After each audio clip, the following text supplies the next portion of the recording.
നെല്ലിക്കുന്ന് അങ്ങേക്ക് 9 minute. Sir, ഞാൻ ഈ ധനാഭ്യർത്ഥനകളെ എതിർക്കുകയാണ്. എനിക്ക് മുമ്പ് പ്രസംഗിച്ച ശ്രീ KV സുമേഷ് കേരള പോലീസിൻ്റെ മികവിനെക്കുറിച്ചും കഴിവുകളെക്കുറിച്ചും കേരള പോലീസ് തുമ്പുണ്ടാക്കിയ കേസുകളെക്കുറിച്ചൊക്കെ പ്രതിപാദിച്ചു. അതിൽ ഞങ്ങൾക്കാർക്കും ഒരു അഭിപ്രായ വ്യത്യാസവുമില്ല. കേരള പോലീസ് കഴിവുള്ള പോലീസാണ്. നല്ല മികവ് കേരള പോലീസ് കാണിക്കുന്നുണ്ട്. നിരവധി കേസുകൾ തെളിയിച്ചിട്ടുണ്ട്. അത് എല്ലാ ഭരണകാലത്തും നമ്മുടെ പോലീസ് അവരുടെ കഴിവുകൾ തെളിയിച്ചിട്ടുണ്ടെന്ന് നമുക്കെല്ലാവർക്കും അറിയാം. അദ്ദേഹം ഒരു കാര്യം കൂടി പറയുകയുണ്ടായി, രാഷ്ട്രീയ ഇടപെടൽ ഇപ്പോൾ കേരളത്തിൽ ഇല്ല എന്ന്. ആ വാക്കുകൾ കേട്ടപ്പോൾ എനിക്ക് തോന്നി, ഈ വേശ്യയുടെ ചാരിത്ര്യ പ്രസംഗം എന്ന് ഞാൻ പറയുന്നത് കേട്ടിട്ടുണ്ട്. അതിൻ്റെ ശരിയായ അർത്ഥം ശ്രീ സുമേഷിൻ്റെ പ്രസംഗം കേട്ടപ്പോഴാണ് എനിക്ക് മനസ്സിലായത്. ആ വാക്ക് ഞാനിവിടെ സൂചിപ്പിക്കുവാൻ ആഗ്രഹിക്കുകയാണ്. അത് ആ വാക്ക് ഉപയോഗിക്കാതിരിക്കുന്നതാണ് നല്ലത്. അത് പരിശോധിക്കാം. ശരിയെല്ലാം പിൻവലിക്കുന്നു. നിയമസഭയുടെ റെക്കോർഡ് പരിശോധിച്ചാൽ പല MLA-മാരും ആ വാക്ക് ഉപയോഗിച്ചിട്ടുണ്ട്. പക്ഷേ ഈ കാലത്ത് അത് ഉപയോഗിക്കുന്നത് ശരിയല്ല. പക്ഷേ നമ്മുടെ നിയമസഭയുടെ റെക്കോർഡ് പരിശോധിച്ചാൽ പല MLA-മാരും മുൻ MLA-മാരും ആ പദം ഉപയോഗിച്ചു. ഈ കാലഘട്ടത്തിൽ അത് ഉപയോഗിക്കുന്നത് ശരിയല്ല. ഞാനത് പിൻവലിച്ചു. ഒരു തർക്കവും ഇല്ല. ഓക്കെ.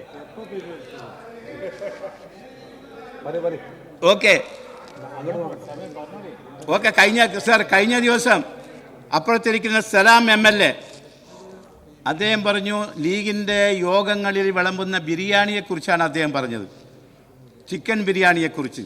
എനിക്ക് പ്രിയപ്പെട്ട സലാമിനോട് പറയാനുള്ളത്, കാലം മാറിയിരിക്കുന്നു. ഈ ചിക്കൻ ബിരിയാണിയൊക്കെ പഴയതാണ്.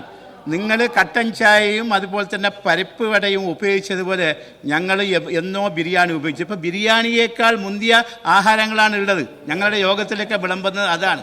അത് എന്താണ് എന്ന് ഞാൻ പറഞ്ഞാൽ സലാം ഇപ്പോൾ തന്നെ നേരെ വണ്ടി കയറി പാണക്കാട്ടേക്ക് പോയി ലീഗിൻ്റെ മെമ്പർഷിപ്പ് ചോദിക്കും.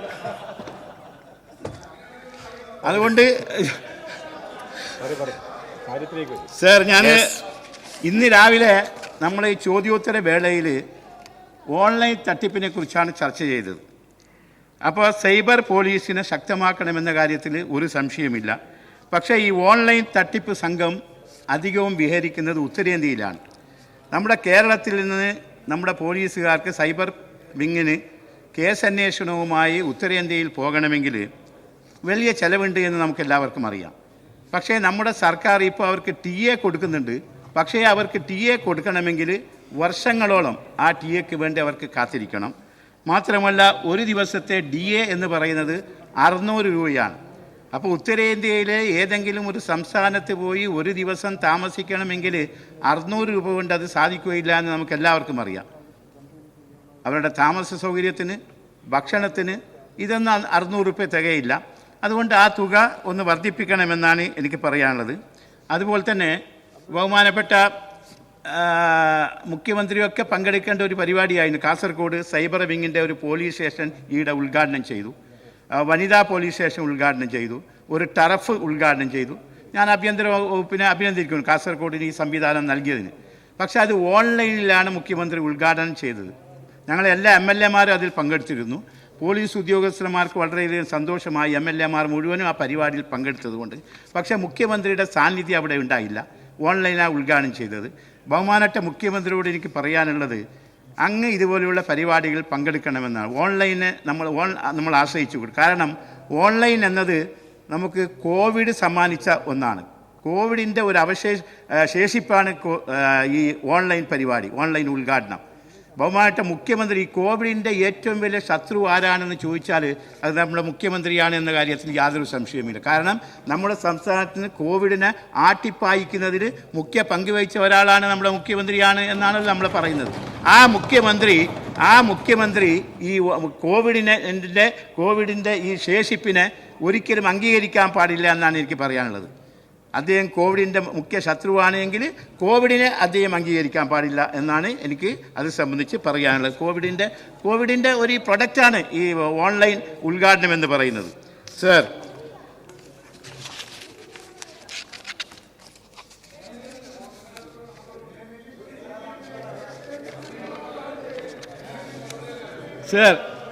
മയക്കുമരുന്ന് തടയുന്നതിനെക്കുറിച്ച് നമ്മളിപ്പോൾ ഈ അസംബ്ലിയിലൊക്കെ കൂലങ്കഷമായി ചർച്ച ചെയ്തു.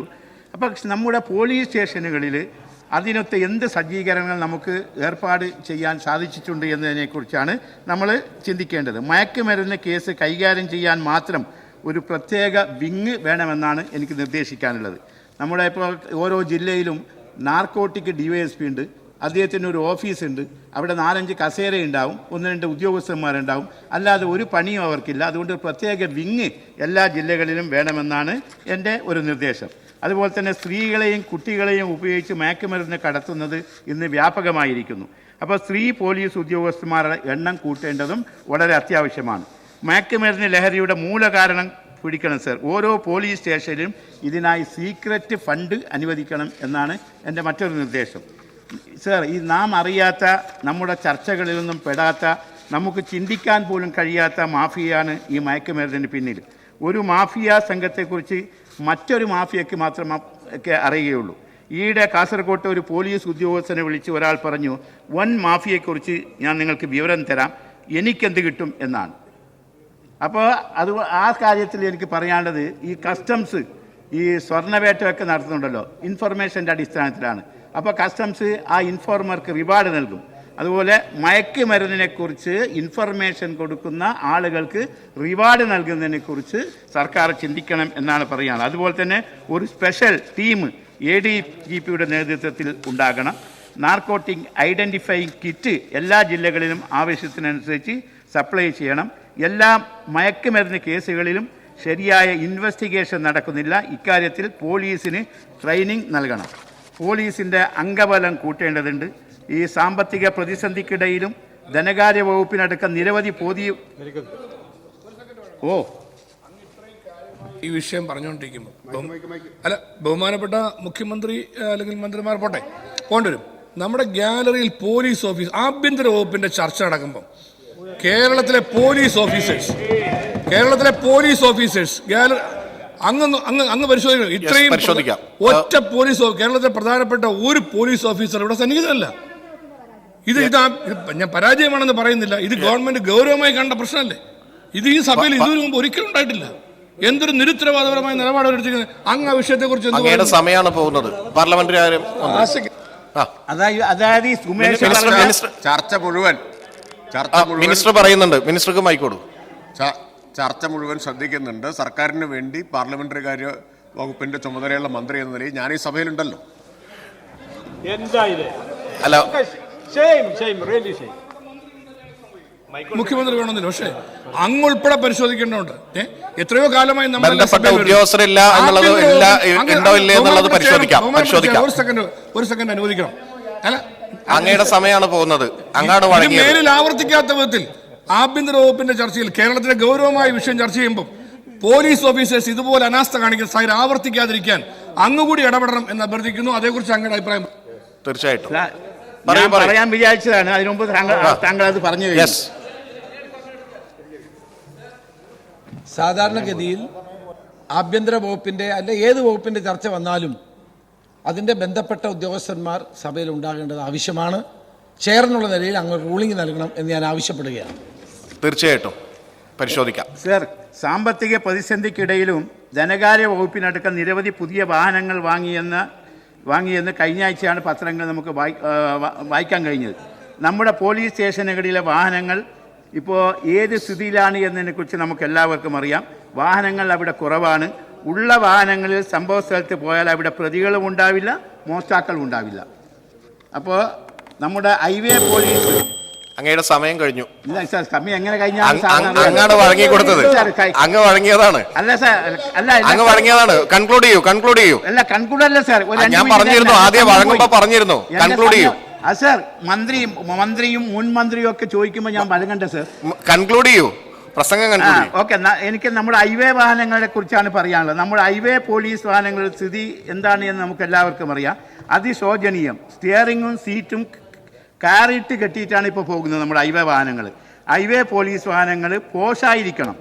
നാഷണൽ ഹൈവേയുടെ പണി പൂർത്തിയാകുമ്പോൾ കൂടുതൽ ടൂറിസ്റ്റുകളെ നാം പ്രതീക്ഷിക്കുന്നു. നാഷണൽ ഹൈവേയിൽ സഞ്ചരിക്കുന്ന ടൂറിസ്റ്റുകൾ നമ്മുടെ ഹൈവേ പോലീസ് വാഹനങ്ങൾ കണ്ട അവർക്ക് എന്ത് ഫീലിംഗ് ആയിരിക്കും സാർ ഉണ്ടാവുക? അതുകൊണ്ട് ആ കാര്യത്തിൽ കൂടി സർക്കാർ ശ്രദ്ധിക്കുമെന്ന് പറഞ്ഞു. അതുപോലെ തന്നെ പോലീസിൽ 8 മണിക്കൂർ ജോലി നമ്മൾ കുറെ കാലമായി ചർച്ച ചെയ്തുകൊണ്ടിരിക്കുകയാണ്. മൈക്കിൾ, അങ്ങേക്ക് 7 മിനിറ്റ് ഒന്ന് കൺക്ലൂഡ് ചെയ്യാൻ വിടും സാർ. ഒരൊറ്റ സെക്കൻഡ്, പെട്ടെന്ന് കൺക്ലൂഡ് ചെയ്യും. പോലീസിൽ 8 മണിക്കൂർ ജോലി നമ്മൾ കുറെ കാലമായി ചർച്ച ചെയ്തുകൊണ്ടിരിക്കുന്നു. ഉത്സവങ്ങളും കുടുംബ പരിപാടികളും ഒക്കെ ആഘോഷിക്കാൻ സാധിക്കാത്ത പോലീസുകാരാണ് നമ്മുടെ പോലീസുകാർ എന്ന് പറയുന്നത്. ഓണം, വിഷു, പെരുന്നാൾ, ക്രിസ്മസ് കുടുംബസമേതം വീടുകളിൽ ആഘോഷിക്കുക എന്ന ആനന്ദമാണ്. അടുത്ത ആളെ വിളിച്ചു ശ്രീ ജോബ് മൈക്കിൾ, അങ്ങേക്ക് 7 മിനിറ്റ്.